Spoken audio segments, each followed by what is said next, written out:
All right. So, Bill, first, we just want to say thank you for your time with us here at the Chamber. We're excited to be able to get to know you and have you answer a few questions for our members that they can watch later. And the way this will, just a quick rundown, the way this will work is I'm going to turn the time over to Lonnie here in just a minute. He'll have just a few things to say. He'll let you introduce yourself. And then I will ask 5 questions. And I am putting those questions right now in the chat so that you can kind of look back to those while you're answering rather than repeating the question, but we will ask the question as well. And then you'll have 2 minutes to answer those questions, which hopefully you can see the timer here. We'll start and reset that with each question. And then when we're done with those 5 questions, we'll turn the time back to Lonnie. Any questions about how it's going to run there? No, I think we're okay. Awesome. All right, go ahead, Lonnie. Hey, well, as you know, Bill, the Chamber has the interest of all of the Moab businesses at heart. So all of our questions will be related to business in Moab. We ask that your answers try to stay focused on the business community the best you can.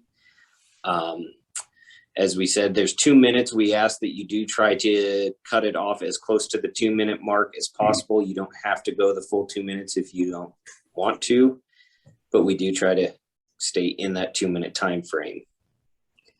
Okay. And so just to get started, before Lacey gets into the questions, why don't you give us a quick little rundown on yourself while you're running and introduce yourself. Okay, my name is Bill Winfield. I grew up in the area. I grew up on a large cattle ranch on the backside of the LaSalle Mountains. When the schoolroom that was up there on the LaSalle's closed down, we then moved into Moab, and I finished high school and graduated in Moab 1977. I believe until the last 10 years or so, my graduating class was the largest that Moab had, likely because of the mining industry that was going on at the time. So from there, while I worked around here in construction, I got my start in construction actually in Moab and traveled around the country quite a bit, went north mostly, Wyoming, Montana, and Alaska, and then settled and raised my family out in Reno and migrated back to Moab about 8 years ago. I've been here with my own construction company, very small operation, partly restricted due to Moab's housing crunch. Hard to find an employer when there's nowhere for them to stay here. So it's been interesting. It affects every single aspect of businesses in Moab, the housing issue that we're faced. So I'm running for mayor of Moab because I complain about politics in Moab all the time, and I feel like that if I'm going to constantly be critical of the leaders of Moab, then I'd ought to be willing to stick my own neck out. Hence, the mayoral race came up and decided to put my name in the hat, and here we are. Perfect. Thank you. And we'll get going on the questions. All right. The first question is, what role do you think our local government should play in the growth and development of local business? Yeah, it's a tough one. I believe that they should assist local businesses for sure to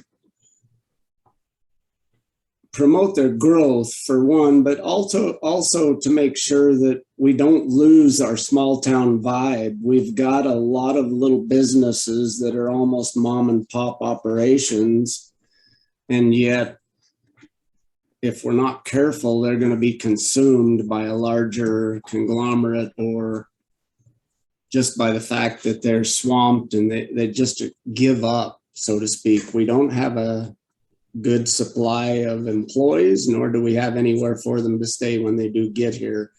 And they all are struggling to one degree or another. trying to make all that work. So, you know, assist businesses for sure. We've got to have some managed growth as well. I know that there's been, you know, definitely a stopping of the growth with the motels or the hotels in town here. And so we've got to manage that where we get our housing under control to where we can then have a little bit more freedom with our businesses to be able to handle what they're doing. All right, thank you. Second question, given the recent budget deficit discussions at the city, what are your ideas on how to optimize the budget to benefit our community now, as well as set us up for the future? Well, we have got to get the city's budget in line, and that doesn't have to be done by raising taxes. There's already enough money there. We've got to look at what we can do to control the spending that's been going on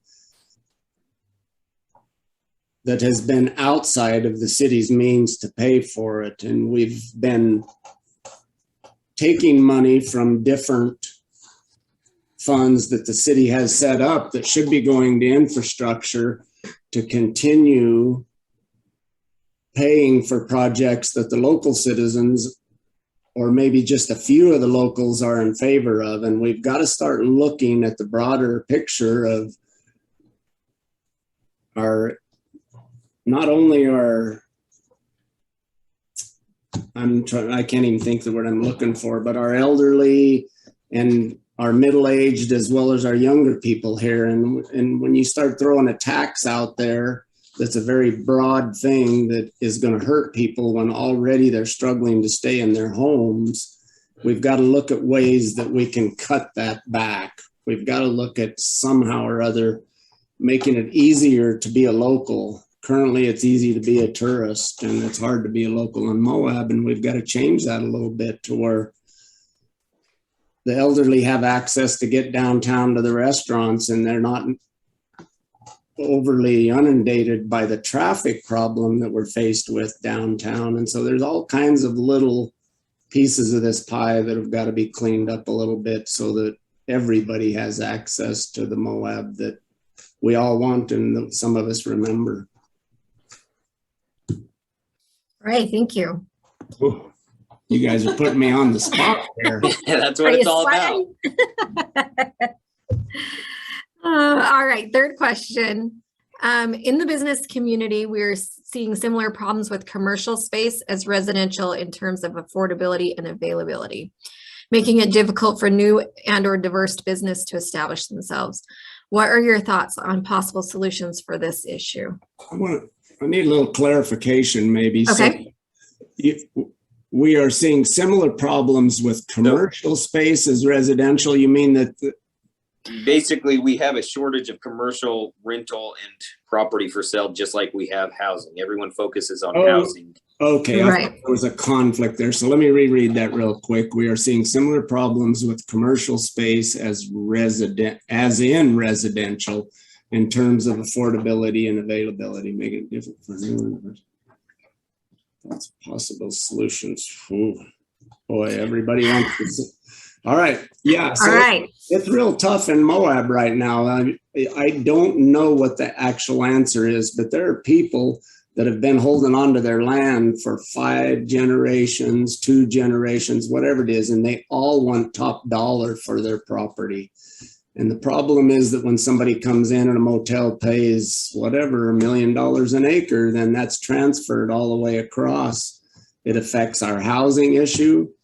It affects the tourism industry. It's across the board. And to be able to let small businesses come in here, we've got to find room for them downtown somewhere. And that's to broaden the 2 blocks that we currently use for Main Street.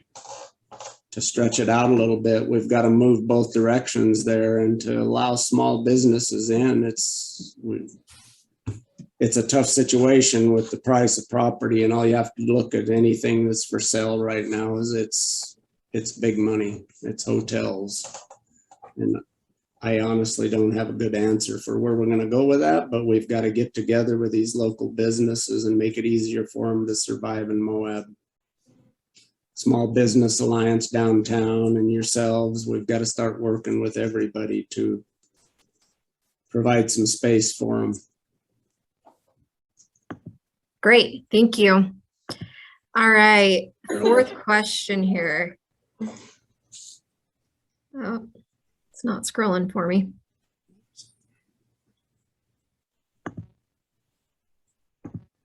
Okay,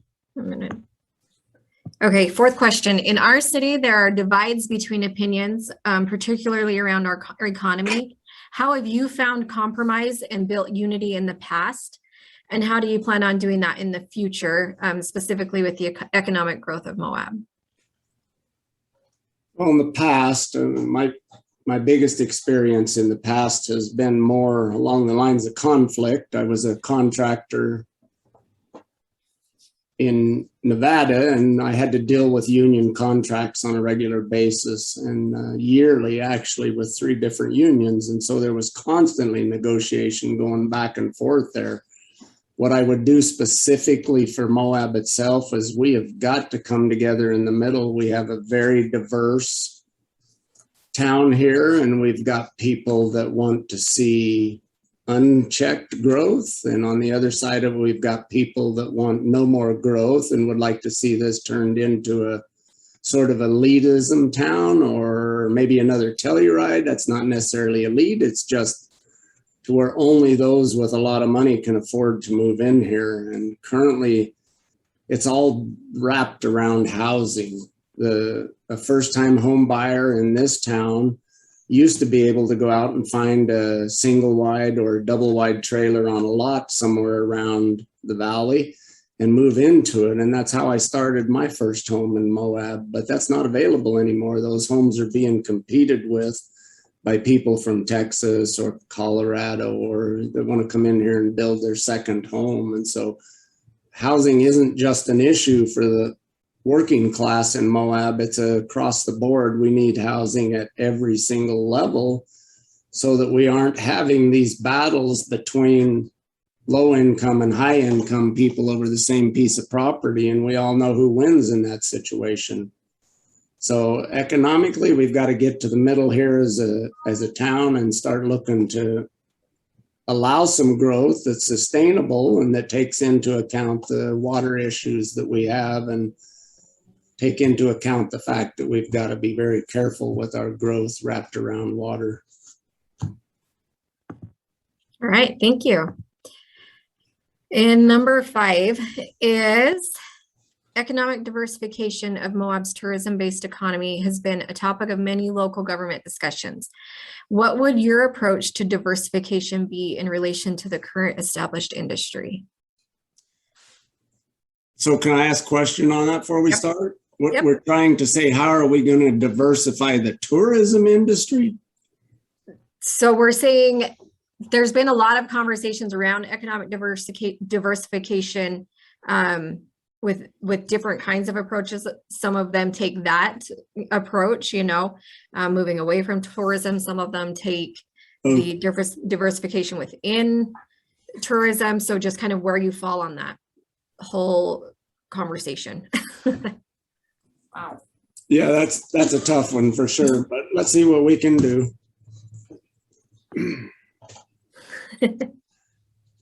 Moab has got to diversify a little bit into some other areas, and part of that's already been happening.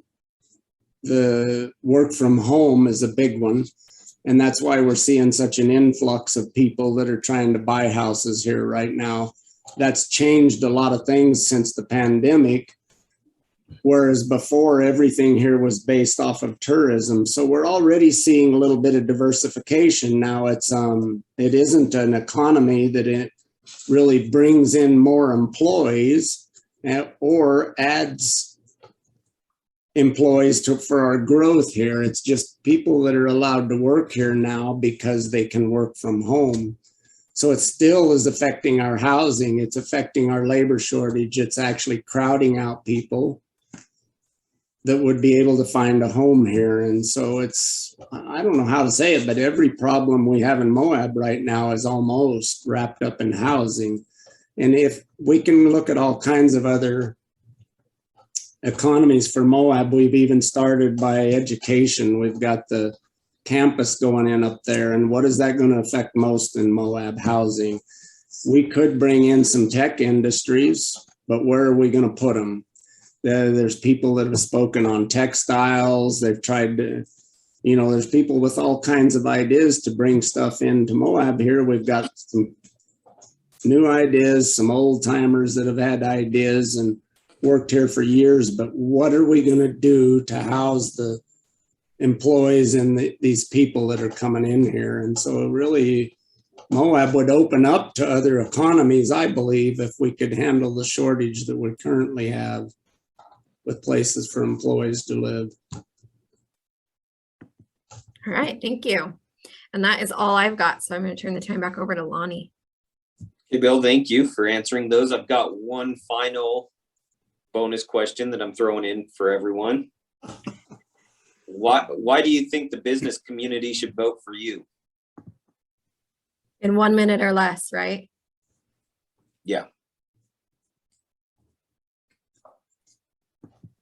Well, I'd like to ask the business community to vote for me more than I would say that I think they should vote for me. I'd certainly like them to consider, but I'm a small business owner myself. I run a balanced budget on my own construction company.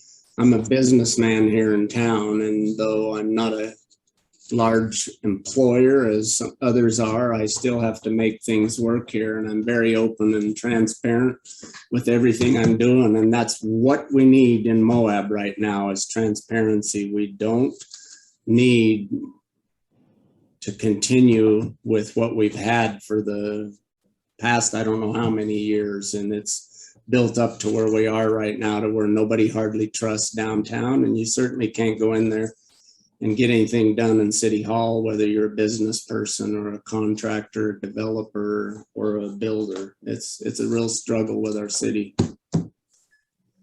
All right. Well, thank you. We appreciate your time. Hope you enjoyed it. Yeah, well, no.